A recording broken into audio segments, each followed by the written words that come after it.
22 April 2025న భారతదేశంలోని జమ్మూ కాశ్మీర్ అనంతనాగ్ జిల్లాలోని పహల్గామ్ అనే పట్టణం సమీపంలో బైసరన్ అనే పచ్చిక మైదానంలో ది రెసిస్టెన్స్ ఫ్రంట్తో అనుబంధంగా ఉన్న ఉగ్రవాదులు కేవలం హిందూ పర్యాటకులను మాత్రమే టార్గెట్ చేసి చంపిన వైఖరి మనకు చాలా బాధగా అనిపిస్తుంది.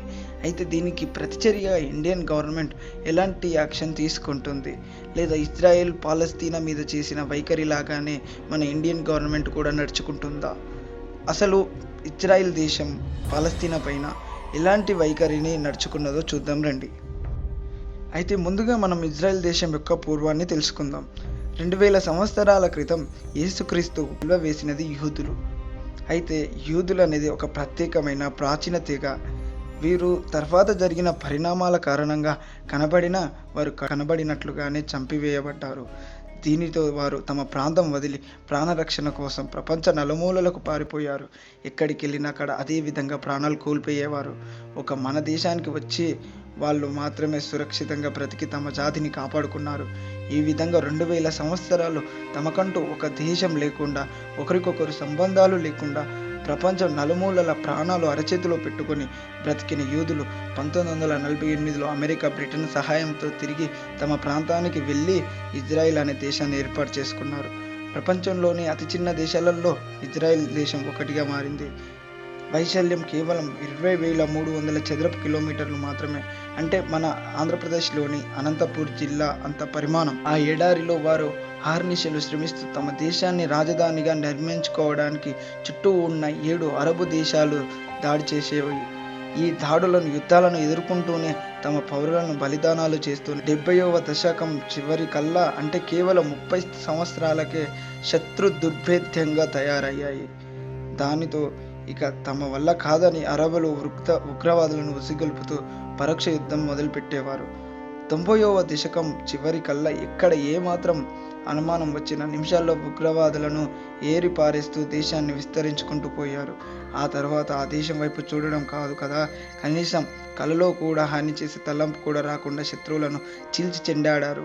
ఇదే సమయంలో ఆ తర్వాత సిరియా, ఇరాన్, ఇరాక్, జోర్దన్ వంటి తమ శత్రు దేశాలలో మాత్రం అనుమానం వచ్చిన ఆ దేశాలలోని కీలక స్థావరాలపై దాడులు చేసి చివరకు కొన్ని అరబు దేశాలను సైతం తమకు అనుకూలంగా లేదా తటస్థంగా ఉండేటట్టు మార్చుకున్నారు. ఇజ్రాయెల్ జనాభా 1 కోటి మంది కన్నా తక్కువే ఉంటుంది. అయిన టెక్నాలజీ పరంగా అగ్రస్థానంలో ఉంది. ఆ దేశ విస్తీర్ణం 20% కూడా వ్యవసాయ భూమికి అనుగుణంగా ఉండదు. ఆ కొద్దిపాటి భూమిని సాగునీరు లేకపోయిన టెక్నాలజీతో అద్భుతంగా పంటలు పండిస్తోంది. అక్కడ సంవత్సరం వర్షపాతం కేవలం 550 మిల్లీమీటర్లు. అంటే అది మన అనంతపురంతో సరిగ్గా సమానము. కానీ అక్కడ ఉన్నది ఎడారి ఇసుక నేల మాత్రమే. ఎటువంటి నదులు, చెరువులు లేవు. వర్షం వచ్చిన వెంటనే అప్పటికప్పుడే నీళ్లు ఇంకిపోతాయి. అంటే ఆ కురిసే తక్కువ వర్షాలు నేరుగా ఉపయోగపడవు. ఎటు చూసిన ఎడారి. డిజిలైనైజేషన్ ప్రాసెస్ ద్వారా మంచినీరుగా మార్చి ఆ నీటితోనే మట్టితో అనే విధానంలో వ్యవసాయం చేసి ప్రపంచంలోనే అత్యధిక దిగుబడి చేసే డ్రిప్ ఇరిగేషన్ కూడా వారే ప్రపంచానికి అందించారు. 100% అక్షరాస్యత. అందరూ గ్రాడ్యుయేట్స్ లేదా పోస్ట్ గ్రాడ్యుయేట్స్ చదివి పూర్తయిన తర్వాతనే కనీసం 2 లేక 3 సంవత్సరాలు ప్రతి ఒక్కరూ దేశ రక్షణ కొరకు సైన్యంలో పనిచేయాలి. ప్రధాని, దేశాధ్యక్షుని పిల్లలతో సైతం అక్కడ వారు పనిచేయాలి. అక్కడ ఎవరు ఖాళీగా ఉండరు. అడుక్కునేవారు అసలే ఉండరు. అడుక్కునే వారికి భిక్ష వేసి ప్రోత్సహించేవారు అసలే ఉండరు. ఆయుధాలు తయారు చేసి వివిధ దేశాలకు ఎగుమతులు చేస్తూ భారీగా ఆదాయాన్ని గడిపేస్తుంది. యూదులు, ముస్లింలకు దశాబ్దాల పాటు వైరం ఉంది. ఆచారి సంస్థ పేరు చెబితే ప్రపంచమే భయపడుతుంది. ఎందుకంటే శత్రు దేశాలలో వెళ్ళి మరో మూడో కంటికి తెలియకుండానే శత్రువులను హతమార్చి వస్తుంది. టెర్రరిస్టులకు కూడా ఇజ్రాయెల్ను టచ్ చేయాలంటే తీవ్రవాదులు కూడా ఒక ప్రకటన చేశారు. అదేంటంటే ప్రపంచంలో ఏ దేశంలోనైనా పోరాడతాం ఒక ఇజ్రాయెల్తో తప్ప. అలాంటి దేశంతో మనం సాన్నిహిత్యం కలిగి ఉన్నాము. అంతేకాదు, రష్యా తర్వాత భారత్కు అతిపెద్ద ఆయుధ సరఫరాదారు ఇజ్రాయెల్. భారత ప్రధాని శ్రీ నరేంద్ర మోడీ గారు ఆ దేశంలో పర్యటించారు. నిజంగా ఇది గొప్ప విషయమే. 1962, 1965, 69, 1971లలో జరిగిన అన్ని యుద్ధాలలో మనకు సహాయం చేసింది ఇజ్రాయెల్. భారత్లోని ముస్లింలను మాటలలో వాళ్ళలో ఏ భారత్ మనది అని ఓన్ చేసుకునే గుణం చాలా తక్కువ మందికే ఉంటుంది. కనుక దేశంలో ఊరకుక్కలు మరుగుళ్ళు పట్టించుకోకుండా ఒక్కసారి వాడికి పహిల్వాన్ సన్మానం చేయిస్తే మొత్తం దారికొస్తుంది. పాకిస్తాన్ విషయంలో కూడా మన తరపున అమలు చేస్తామని, పాకిస్తాన్లోని అణు రియాక్టర్లను నిర్మూలిస్తామని ఎన్నోసార్లు మనకు ప్రపోజల్ పంపిన మన నాయకులు అప్పట్లో పెడచెవిన పెట్టారు. లేకపోతే పాకిస్తాన్ కనీసం మన వైపు కన్నెత్తి కూడా చూసే పరిస్థితి ఉండేది కాదు. ఇజ్రాయెల్ రాజ్యాంగం మొదటి పేజీలో ఇలా ఉంటుంది: యూదు జాతీయులను ఆదరించిన, హక్కున చేర్చుకున్న భారతదేశానికి, భారతీయులకు ఎప్పటికీ రుణపడి ఉంటాం. ఇంతెందుకు, మన ప్రియతమ ప్రధాని మోదీజీ ఆ దేశానికి ఇంత ప్రాధాన్యం ఇస్తున్నారంటే అర్థం చేసుకోవచ్చు, ఇజ్రాయెల్ ద గ్రేట్ కంట్రీ అని.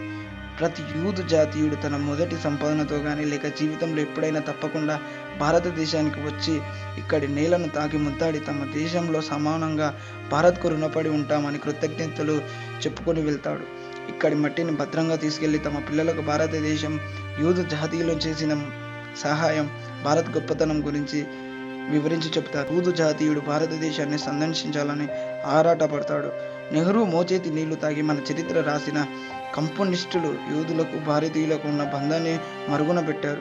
గత సంవత్సర కాలంలో ఇస్లామిక్ తీవ్రవాద సంస్థ హమాస్ని ఎదుర్కొంటూ గాజాని పూర్తి స్థాయిలో భూస్థాపితం చేసింది. అదే పద్ధతిని ఇప్పటికైనా భారత్ అవలంబించి పాకిస్తాన్, బంగ్లాలు మన వైపు కన్నెత్తి చూడకుండా చేయాల్సిన సమయం ఆసన్నమైంది. అదే మంచి సమయం అని ప్రతి భారతీయుడు కోరుకుంటున్నాడు. ప్రపంచ శాంతి, భారత్లో శాంతి నెలకొన్నప్పుడే మాత్రమే సాధ్యం. ఇజ్రాయిల్ని ఆదర్శంగా తీసుకుని భారత్ ముందుకు సాగాలి. జై హింద్.